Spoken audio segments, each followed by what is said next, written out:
Hello everyone, I'm back again with the fluffiest bread recipe I swear by. And who wouldn't like a freshly made bread rising in their ovens? So to start off, you will need 1 cup of warm milk, 2.5 teaspoons of active dry yeast, 1 tablespoon of sugar. Mix it and set it to bloom for 10 minutes. In a large bowl, add 3.5 cups of flour.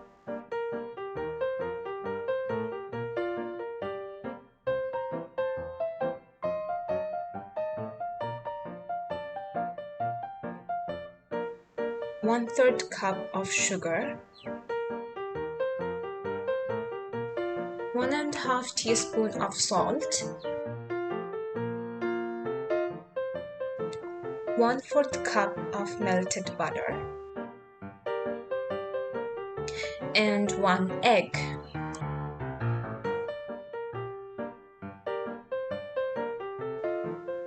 To that, add your bloomed yeast. Maybe give it a stir before.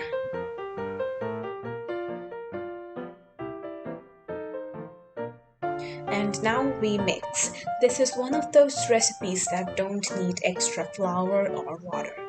It's just enough. All you need is some patience or a stand mixer.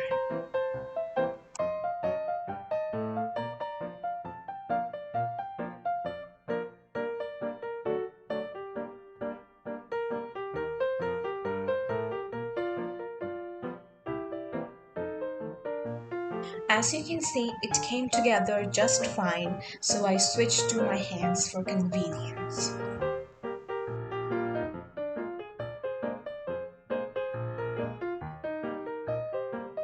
Well, you're not allowed in this conversation if you have a stand mixer, so off you go.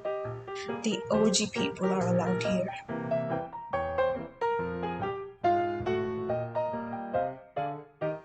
A little bit of kneading. Well, after kneading for quite a while, you'll get this, a soft, smooth dough. Shape it like a ball and name it. I named him Jake. And rest it for a few hours. This is after a few hours. Punch the air out and give it one last knead.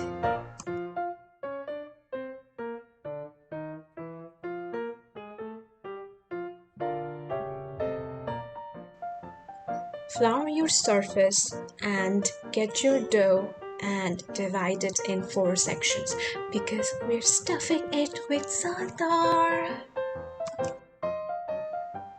Za'atar is a Middle Eastern herb blend. You can switch it out with anything or nothing at all.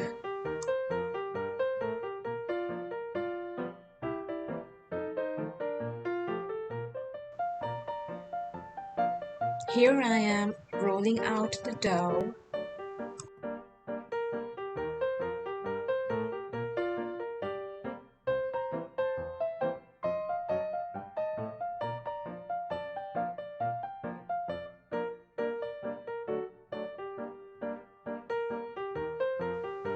Spreading a little butter to give it a sticky surface, and all you need to do is spread the za'atar and roll it how you would do with the cinnamon roll.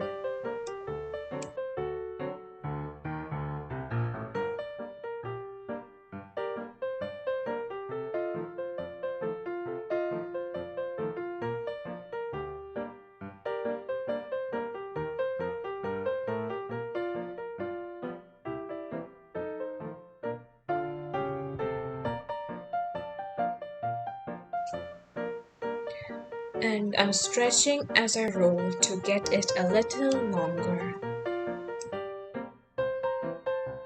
Doing the exact same thing with the second one.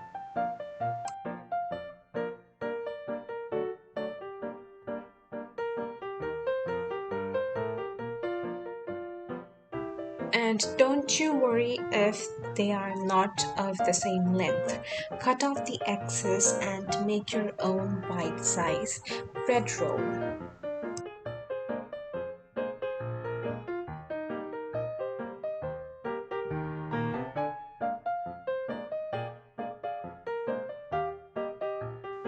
With the other two, roll it empty.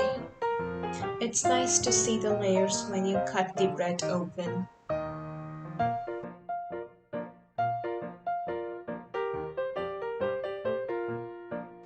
I literally had to look up a 4-strand braid tutorial because I could not get it right. And if this site reminds you of any octopus monster, I shall not be held responsible. I cut off the excess and tucked it underneath.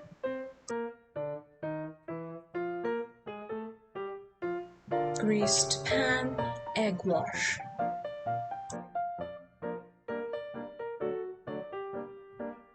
Sprinkled some sesame and black sesame.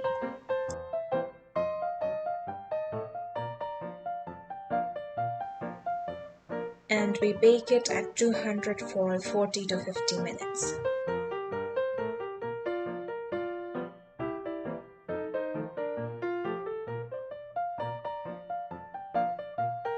Yep, it started tearing, but it tasted great and looked great, so nothing really matters.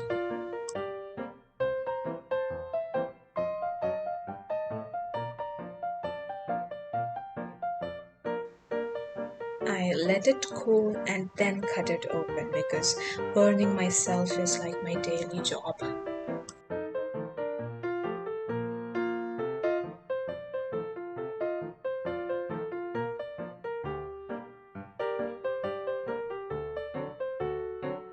The first piece did look a little wonky because of the tear, but hold on. The pieces look like clouds!